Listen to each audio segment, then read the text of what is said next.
तो ऐसा है कि मेरे मन में एक बात है और बस मैं ये इवैल्यूएट कर रहा था कि करूं या ना करूं, पर अगर नहीं करूंगा तो ये शो आज का मुमकिन हो नहीं पाएगा, मन भारी रहेगा ना। और वो बात क्या है जी? बात ऐसी है कि इस देश में एक सेक्शन है जिसके आगे अगर शब्द भोजपुरी ले लो तो वो नाक भौं सिकोड़ने लगता है। वो कहते हैं कि उनके रीजंस हैं, पर वो कितने रीजनेबल हैं ये तो वही जाने।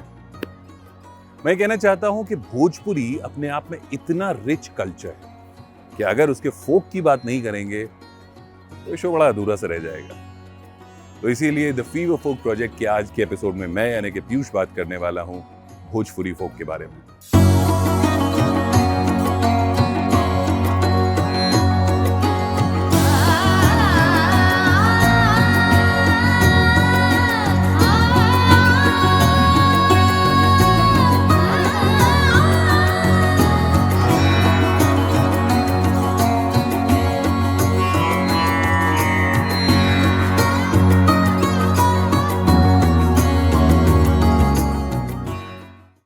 सबसे पहले बात करते हैं कि भोजपुरी शब्द आया कहां से। तो बिहार में एक जिला है आरा। हुआ यूं कि वहां मध्य प्रदेश के भोजवंशी परमार राजाओं ने अपने पूर्वज राजा भोज के नाम पर एक गांव बसाया भोजपुर, और भोजपुर गांव के आसपास बोली जाने वाली भाषा को भोजपुरी कहा जाने लगा। और यह भाषा भोजपुर से निकलकर यूपी, झारखंड, नेपाल से होते हुए गायना और फिजी तक पहुंच गई। आरा के बाद मिथिला भी बिहार की लोक कलाओं का एक केंद्र था। सोचिए कितनी रिच रही होगी ये भाषा।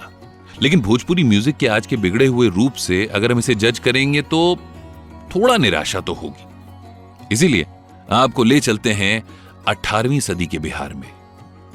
उस समय एक यूरोपियन ट्रैवलर हुआ करते थे, क्रॉफर्ड। उनका ऑब्जर्वेशन था कि यहां लोग पूरी रात नाचते गाते और संगीत सुनते ही बिता दिया करते हैं, और विदेशी यात्रियों को यहां के लोकगीत ने काफी आकर्षित किया। लोकगीत यानी फोक म्यूजिक कॉमन मैन के जीवन से जुड़ी घटनाओं का आईना सा होता है। जो उसे पसंद है वो उसने गा दिया।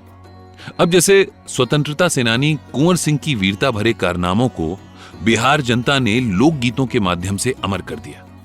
अच्छा, बिहार के भोजपुरी लोकगीतों में अगर आप कोई एक पर्टिकुलर भोजपुरी फोक ढूंढना चाहेंगे तो थोड़ी मुश्किल होगी, क्योंकि ज्यादातर गीत यहां पर मौसम और ओकेजन के हिसाब से गाए जाते हैं। जैसे सोहर बच्चे के जन्म के दौरान, सुमंगली शादियों में, रोपनी गीत धान की बुआई के मौसम में, कटनी गीत धान की कटाई के मौसम में गाया जाता है। वो कोई कहते हैं कि कोई ऐसा गीत गाओ कि माहौल बन जाए, और यहां तो हर माहौल के हिसाब से गीत तैयार बैठे।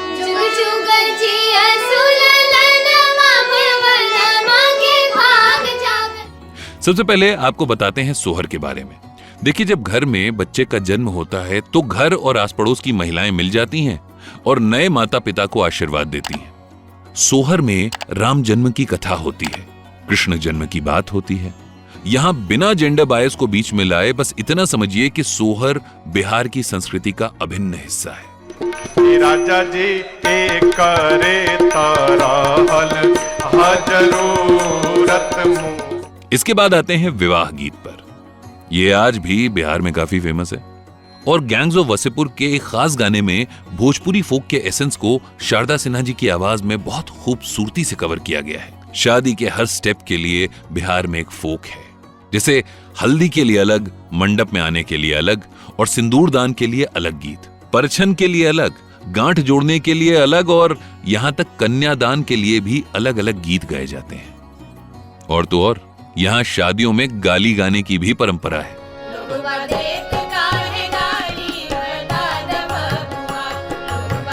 तो हमने आपको सोहर के बारे में बताया, भोजपुरी शादी के गीतों से परिचित करा दिया। अब बारी है झूमर की।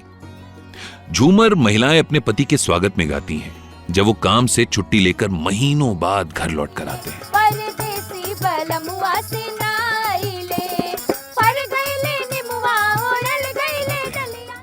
अच्छा, अब आपको बताता हूं कि एक चीज होती है लौंडा डांस, जिसमें पुरुष महिलाओं की तरह सज संवर कर डांस करते हैं, और इस डांस की एक झलक भोजपुरी फिल्म नदिया के पार में भी देखने को मिली थी। इनफैक्ट गैंग्स ऑफ वासेपुर का एक हिस्सा भी है जिसमें इसे मेंशन किया गया है। कोई ढूंढे मूंगा, कोई ढूंढे मोतिया, हम ढूंढे अपनी जोगनिया को। अच्छा, एक और डांस है जिसे कहते हैं जाट जाटिन डांस। ये नॉर्थ बिहार का सबसे लोकप्रिय लोक नृत्य है। आमतौर पर यह मॉनसून में चांदनी रातों में किया जाता है और इस डांस की थीम होती है जाट और जाटिन की लव स्टोरी।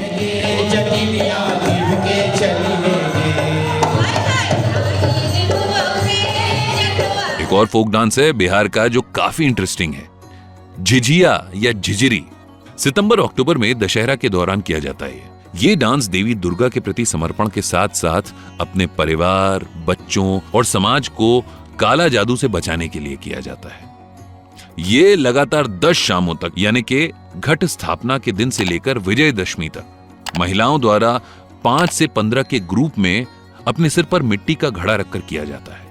यहां घड़े के अंदर एक दीपक रख दिया जाता है और घड़े पर कई छेद किए जाते हैं और ऐसा माना जाता है कि अगर कोई चुड़ैल घड़े के छेदों को गिनने में सफल हो जाती है तो डांसर तुरंत मर जाता है। ये सिर्फ माना जाता है, कितना सच कितना झूठ ये तो ऊपर वाला ही जाने। अच्छा,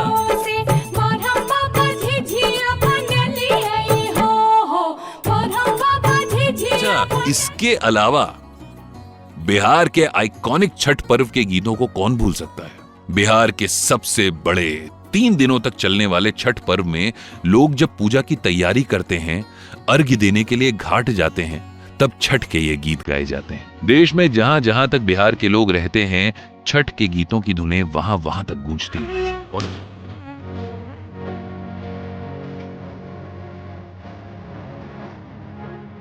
और छठ के ठीक बाद आता है सामा चकेवा फेस्टिवल।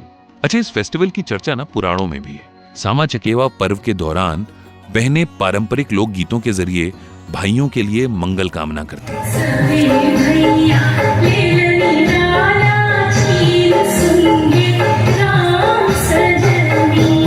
तो ये था द फीवर फोक प्रोजेक्ट का आज का एपिसोड, जिसपे हमने बात की भोजपुरी फोक के बारे में। अगले एपिसोड में हिंदुस्तान के किसी एक और कोने से किसी एक और फोक फॉर्म को लेकर आएंगे और आपके साथ बांटेंगे। So till next folk form and next episode, take good care of yourself.